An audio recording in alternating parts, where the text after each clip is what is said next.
সকালবেলার শুভেচ্ছা জানাচ্ছি সবাইকে। দেখো, আমি সকালবেলায় কিন্তু পার্কে হেঁটে এলাম। 4-5 দিন বাদে গেলাম, পায়ে ব্যথা বলে একটু রেস্ট দিয়ে। তারপর বাড়িতে ফিরে কাজ কিছুটা সেরে নিয়ে রোজের নিয়মে ব্রেকফাস্ট করে নিলাম। কে যে বলেছে ব্রেকফাস্ট, লাঞ্চ, ডিনার সব করতেই হবে তা জানি না, তবে এই ব্রেকফাস্ট, লাঞ্চ, ডিনার এই শব্দগুলোর সঙ্গেই মনে হয় জড়িয়ে রয়েছে পেটের খিদেটা। খেতেই হবে আর কি। সকালের খাবার কিছু চাই, দুপুরের খাবার কিছু চাই, সেটা তোমার পছন্দ না পছন্দ যাই হোক না কেন।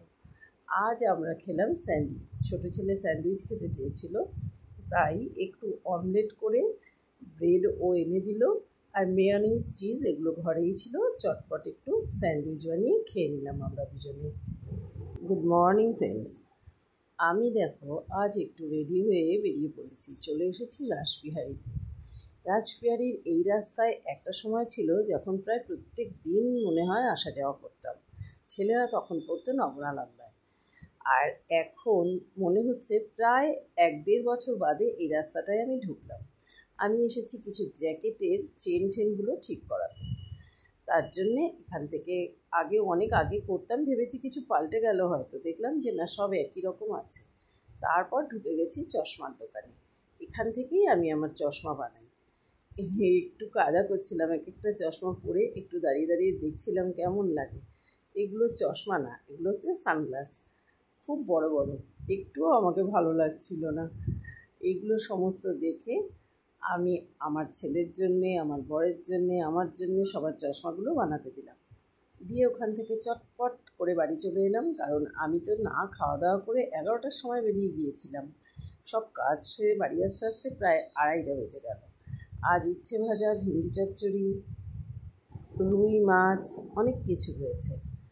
খুব ভালো ভালো খাওয়া দাওয়া। আর আমি ধাইপাই করে যখন বাড়িতে এলাম, এসে খাবারটা কিন্তু একদম আমার মুখের সামনে ও রেডি করে ধরলো। আজ ও সমস্ত কিছু গুছিয়ে ভাতটা বেড়ে নিয়েছে। আমার শাশুড়ি মাও কিন্তু এরকম করতো। আমি যখন তাড়াহুড়ো করে কোনো বাড়ির কাজে বেরোতাম, কারণ ওর তো তখন পোস্টিং ছিল কৃষ্ণনগর, পুলিশের চাকরি, বাড়িতে আসতে পারতো না, খুব কমই আসতে পারতো। আমি বাড়ি ঘরে সব করতাম। যখন বাইরে কাজ করে এরকম দুপুরবেলায় বাড়ি ফিরতাম, আমার শাশুড়ি তাড়াতাড়ি করে ভাত বেড়ে রেখে আমাকে খেতে দিত। আজ ভীষণ সেই কথাটা কিন্তু মনে পড়ছিল। আর কালো জিরে ফোড়নের ভেন্ডি চচ্চড়ি এই সিজনের প্রথম খেলাম, দারুণ লাগলো খেতে আজ। আর ভেন্ডি, পটল এগুলো আমার বেশ ভালো লাগে কিন্তু খেতেও, তাই মজা করে খেলাম। সবশেষে জ্যান্ত রুই মাছের ঝোল। আজ সব রান্নাটাও কিন্তু দারুণ হয়েছে। আমি তাড়াহুড়ো করে রান্না করেই বেরিয়েছিলাম, কিন্তু মাছটাও ভালো ছিল আর কি, টেস্ট ছিল খেতে। দুজনে মিলে অনেকক্ষণ ধরে সব খাওয়া দাওয়া কমপ্লিট করে ফেললাম। আর লাস্ট পাতে একটু টমেটোর চাটনিও কিন্তু আজ খেয়েছি।